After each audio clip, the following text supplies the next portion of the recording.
Hello and welcome to the Amateur Austenite. My name is Frances Duncan. I am an author and the founder of the Jane Austen Society of New Zealand. However, I am underqualified for my job as I am and have always been an enthusiastic amateur.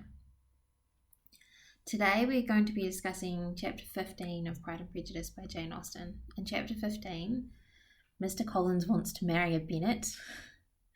There's a walk into Meryton, Mr. Wickham appears, and there's a silent confrontation between him and Mr. Darcy. So the chapter starts off with quite a good description of Mr. Collins. Mr. Collins was not a sensible man. He was little assisted by educational society.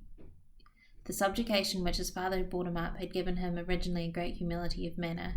Now he was a mixture of pride and obsequiousness, self-importance and humility.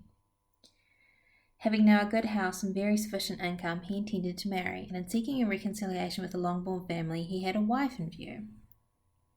This was his plan of amends, of atonement for inheriting their father's estate, excessively generous and disinterested on his own part.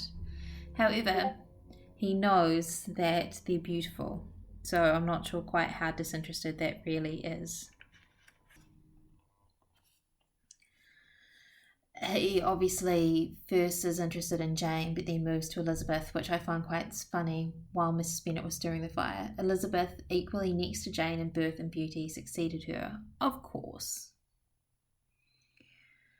And Mrs. Bennet, the man whom she could not bear to speak of the day before, was now high in her good graces, showing Mrs. Bennet's inconsistency. How she will change her mind about people depending on the circumstances. There's a good description of Wickham when he turns up. Everyone goes for a walk into Meryton and Mr. Collins goes with them, and they meet Mr. Wickham for the first time. The young man wanted only regimentals to make him completely charming. He had all the very best part of beauty, a fine countenance, a good figure, and a very pleasing address, coupled with a happy readiness of conversation. So he's quite charming even on first acquaintance. Except he meets Darcy and they both change colour. One looked white and the other red.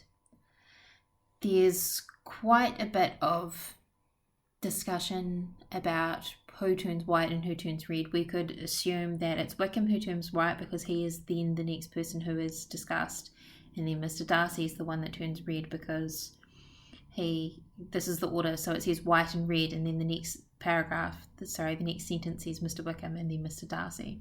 So if it is Wickham turning white, he'd be turning white with fear potentially, and Mr. Darcy turning red with anger, which I think suits quite well the circumstances. After that, they take Mr. Collins to Mrs. Phillips, their aunt's house, and he apologises for his intrusion. And Mrs. Phillips was quite awed by such an excess of good breeding, so he's charming, Mrs. Phillips. Mr. Collins repeated his apologies and quitting the room and was assured with unwearying civility that they were perfectly needless. So I think one of the themes of this chapter is manners or visiting. Can we take Mr. Collins apologising as good manners? Possibly not, but some people might. We also introduce Mr. Wickham in this chapter, which is quite important, and we introduce the conflict with Mr. Darcy immediately that he is introduced, so that creates a little bit of mystery about what's going on. How likely is it these two people would run into each other? So it's quite a coincidence.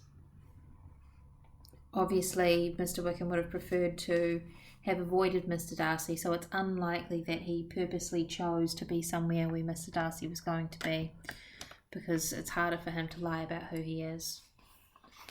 And this is my summary of Chapter 15 of Pride and Prejudice by Jane Austen. You have been listening to the Amateur Austenite. My name is Frances Duncan. You can find me at Frances Duncan Writes and on Twitter at Frances_Duncan.